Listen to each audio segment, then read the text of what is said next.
I mean, you see people out there with sledgehammers breaking rocks, and you're like, what? I don't even understand the value of what you're doing right now.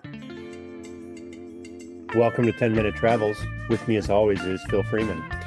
And with me, as always, is Shane Patrick. We're going to talk about motorcycle riding in India with Robert Morgan. And if you want to learn about anything else that 10-Minute Travels talks about, check us out at 10minutetravels.com. Let's get right to it, shall we? I wonder, too, did that, because you had washouts and got stuck and turned around and all of that, how long were you on edge, before it became, this is just the way it is?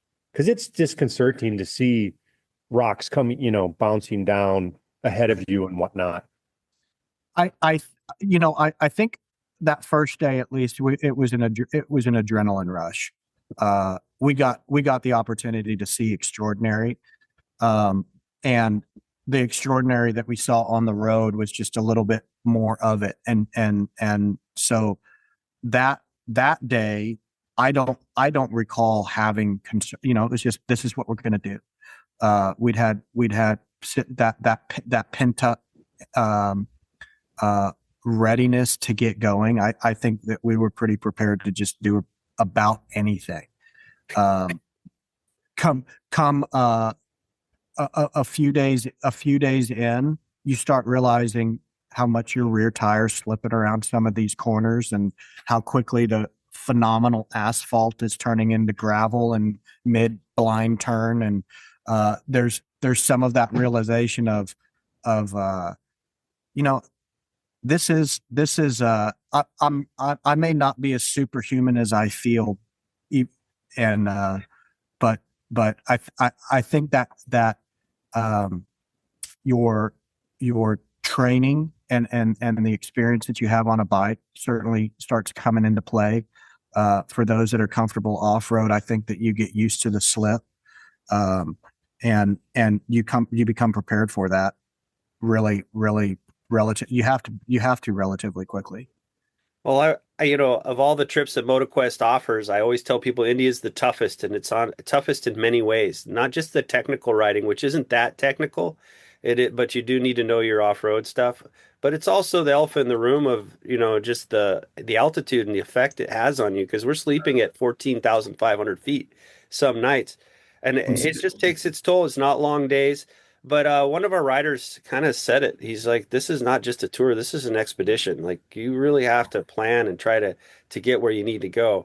And India is also sort of going sideways, not back and forth, not downhill, uphill. So it is a different bit of a drift. And for us, that there's also that mental capacity to just go ahead and let go and let India figure it out for you in a way. There's a lot of trust. When we took that road going from Keelong all the way up to Leh, and we stayed over at a camp about 14,000 feet, Sarchu, we were again blessed with the fact that since all the roads were washed out, there was zero traffic. And I don't think anybody really understood it until we got to Leh, how lucky we were. Because when you're riding as a group that you're stretched out for like a quarter of a mile, there's two things you got to worry about usually on an Indian road.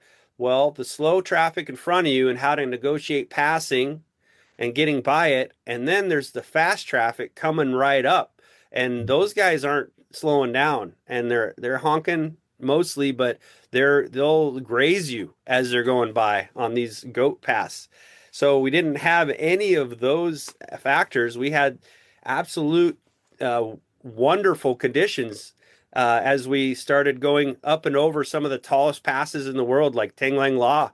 We were going up to 17,000 feet. We were camping. What was the camping like at Sarchu? So we have several nights to camp. How would you describe it? So our first camp, the first camp that we went to, was probably the most primitive. Absolutely no conditioned air whatsoever. And granted, we were only at 15,000 feet, right? So I do recall it getting quite cold that night. I had the tent, or the glamping tents, if you will, um, have two beds in them, and I had piled up on me both comforters, and uh, pretty wild. The bathrooms they had a toilet that led to a hole behind the tent. So all the amenities that you could hope for sure. Uh, I will say for them, the hospitality of the Indian people. They're proud of what they got. So it's not that you want to trash what they're working on in front of you, in front of them. Because they obviously have a sense of pride in what they're doing there, or at least show that to the patrons. So I'm thankful for their graciousness. Because again, they had quite a bit of pride in the product that they were providing for us, as primitive as it may have been. Yeah, it was the best place in town. But let's take a minute about the Indian people and their resolve and Sure. their way that they go about day to day. Like there are not, I would say there's an optimistic, love everything sort of feel, a can-do attitude that Absolutely. surpasses anything I've ever seen. Did you feel that while you're there? And we joke about it because we all picked it up a little bit, the head bob, and I think that the head bob, uh, you know, I, for those that have teenagers these days, there's that, there's 6'7", 6'7", which is really undefined, of kind of a so-so, kind of a, yeah, we can do that, yeah, maybe. The head bob, I kind of, you start to interpret of as, yeah, we're going to make that work. Yeah, that's possible. And even when the reality is quite negative, their anticipation is that they're going to figure out a way. And you certainly come to appreciate that. And even I was surprised by uh Anu's resolve, because he was the one that was listening and dealing with all the problems in the midst of leading our group, and figuring out situations for us mid ride even. And at the when he was in what I think for Americans would be a very stressful situation, I never even realized that of him. I never realized that there was any duress going on. Uh, he was getting the situation resolved, and again, we in many times, I think, didn't even realize that he was in the midst of resolving a problem for us. Well, he's a Mr. Understatement. It's like dealing with Yoda. Yoda says, getting dark, we should get in. In other words, get inside. He he I knew, how's the road from here? He goes, challenging. Challenging to him is a whole other level than it Yeah. is That to us. means for me, it is difficult. For you, it is impossible. Yeah. Yeah. Let's talk about bro for a minute, Oh, bro. because you get a big dose of bro once you start climbing into Rotang and Tequilong and further on. Bro, what is it? Border Roads Organization, right? So their program, I mean, the obvious is all the signs of encouragement that we get, which I mean, I want to go back through video just to get the reminders of what are some of the good ones, Phil? Do you remember? Driving with whiskey is risky. Yeah.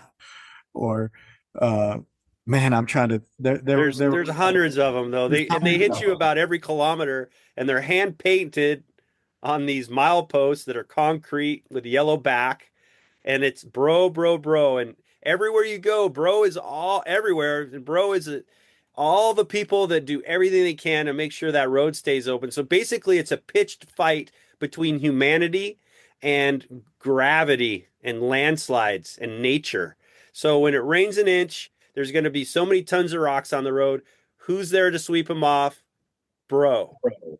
Well, and they're camping on. I mean, legitimately, they have camping sites for bro stationed every so many kilometers, and I mean, I guess it's almost like a service that they sign up for, camping on the side of the road. I mean, you see people out there with sledgehammers breaking rocks, and you're like, what? I don't even understand the value of what you're doing right now. Yeah. But I mean, is there government program for keeping the roads open and clean? And in the U.S., when you see the road construction on the side of when you see new road construction on the side of a mountain, you know, for the most part, they build out from the mountain, or they at least do relatively decent shoring so that there's not rock slides.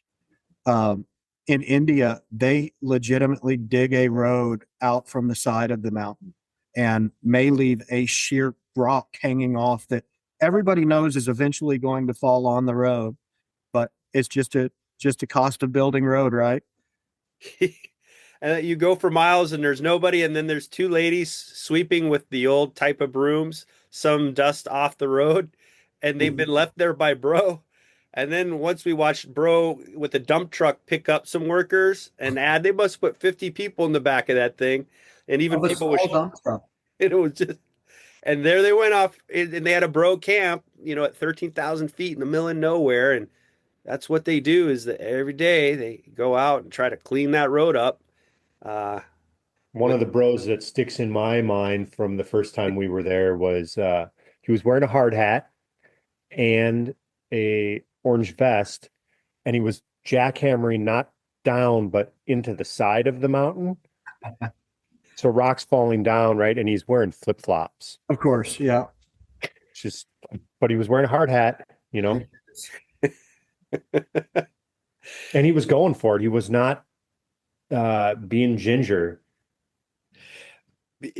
I'm just amazed at the resolve, you know, that they're out there every day, and they're trying to clean that road and make sure. And that road's it's just been dropped on with all of that geology every day.